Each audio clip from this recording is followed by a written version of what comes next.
আসসালামু আলাইকুম ওরহমাতুল্লাহি ওয়াবারাকাতু। সম্মানিত প্রিয় বন্ধুগণ, আজকে খুবই একটি গুরুত্বপূর্ণ বিষয় নিয়ে উপস্থিত হইলাম।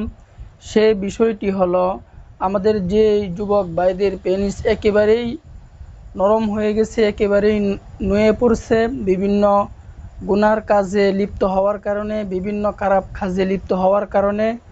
আজকে তিনটি ঘরোয়া উপাদান বলে দেব। এই তিনটি খাবার যদি আপনি খান তাহলে আল্লাহ পাকের অশেষ মেহেরবানিতে আপনার সমস্যা আল্লাহ পাক রব্বুল আলামিন দূর করে দিবেন। তো আমরা দেরি না করে মূল আলোচনায় চলে যাই। দেখুন, রোগ হলে আল্লাহ পাক রব্বুল আলামিন সুস্থ করবেন।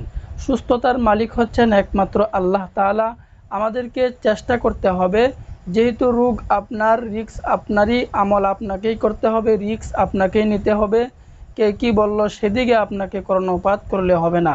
আমাদের প্রত্যেকটি যুবক ভাই আমাদের একেবারেই কলিজার টুকরা আমাদের যুবক ভাই, তাদের পরিবারের ভিতরে, সংসারের ভিতরে অশান্তি হোক, এটা আমরা কখনোই চাই না।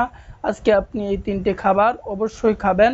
আল্লাহ পাকের অশেষ মেহেরবানিতে আপনার সমস্যা আল্লাহ পাক রব্বুল আলামিন দূর করে দিবেন। তো আমরা দেরি না করে মূল আলোচনায় চলে যাই। তিনটি খাবারের মধ্যে একটি খাবার হচ্ছে আপনাকে মেথি খেতে হবে, দ্বিতীয় নম্বরে আপনাকে রসুন খেতে হবে, তৃতীয় নম্বরে হচ্ছে আপনাকে মধু খেতে হবে। এখন আমরা মেথি কিভাবে খাবো, আমরা রসুন কিভাবে খাবো এবং আমরা ওই মধু কিভাবে খাবো এর বিস্তারিত বলে দিব ইনশাআল্লাহ। হবে তো আমরা এই মেথি কিভাবে খাবো। এক নাম্বার, আমাদেরকে মেথি খেতে হবে। আমরা বাজার থেকে মেথি কিনে নিয়ে আসব। নিয়ে আসার পর আমরা প্রতিদিন রাত্রে যখন ঘুমাতে যাব, শুতে যাব, শোয়ার আগে আমরা একটি গ্লাস নিব এবং গ্লাসের ভিতরে এক গ্লাস পানি নিব। পানি নেওয়ার পর আমরা পর্যাপ্ত পরিমাণে ওই গ্লাসের ভিতরে মেথি আমরা দিয়ে দিব।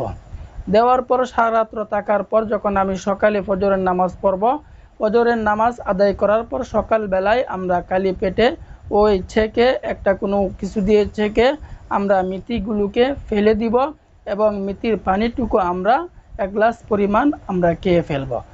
আমরা কখনোই মেথি খাবো না, কারণ এই মেথি হচ্ছে আপনার ওই গ্যাসের জন্য অনেক উপকারী। আপনি যদি মেথি খান হয়তোবা আপনার অনেক অসুস্থতা বেড়ে যেতে পারে। এই কারণে আপনি মেথি খাওয়া থেকে বিরত থাকবেন। মেথির পানিটা আপনি অবশ্যই প্রতিদিন সকালে খাবেন। এর দ্বিতীয়টি হচ্ছে আমরা প্রতিদিন সকালে আমরা প্রতিদিন সকালে খালি পেটে একটি করে রসুনের কোয়া খাবো এবং আবার বিকাল বেলায় একটি করে রসুনের কোয়া খাবো। যদি আমরা এই খাবারগুলা খেতে পারি, আমাদেরকে এই খাবারগুলা কতদিন খেতে হবে এটাও বলে দেব ইনশাআল্লাহ। তো তৃতীয় নাম্বার খাবার হচ্ছে আমরা প্রতিদিন এক নাম্বার শুধু খাঁটি মধু আমাদেরকে সংগ্রহ করতে হবে। খাঁটি মধু যখন আমরা নিয়ে আসব, আমরা প্রতিদিন এক চা চামচ পরিমাণ আমরা মধু খেয়ে নিব। মধুর মধ্যে অনেক উপকারিতা আছে, আপনারা সকলেই জানেন। আপনারা হয়তোবা অনেকে জানেন মধুর ভিতরে অনেক উপকারিতা আছে। তো আমরা প্রতিদিন এক নাম্বার খাঁটি মধু সংগ্রহ করে প্রতিদিন এক চামচ পরিমাণ আমরা মধু খেয়ে নিব। তাহলে এক নাম্বার হচ্ছে আমাদেরকে মেথি খেতে হবে। দ্বিতীয় নাম্বারে হচ্ছে আমরা প্রতিদিন একটি রসুনের কোয়া সকাল এবং বিকালে একটি করে রসুনের কোয়া খাবো। তৃতীয়টি হচ্ছে আমাদেরকে মধু খেতে হবে, খাঁটি এক নাম্বার মধু খেতে হবে। এই তিনটি উপাদান, এই তিনটি জিনিস আপনি প্রতিদিন 1 মাস পর্যন্ত খাবেন। আল্লাহ পাকের অশেষ মেহেরবানিতে দেখবেন আল্লাহ পাক রব্বুল আলামিন আপনাকে অনেক শক্তি দান করবেন। আপনার যদি বয়স অনেকও হয়ে যায়, যদি মিলনের ক্ষেত্রে আপনার অনীহাও চলে আসে, আপনি অবশ্যই এটি 1 মাস খেয়ে দেখেন। আল্লাহ পাকের অশেষ মেহেরবানিতে আল্লাহ পাক আপনাকে অনেক শক্তি দান করবেন, অনেক সক্ষমতা দান করবেন। যেহেতু রোগ আপনার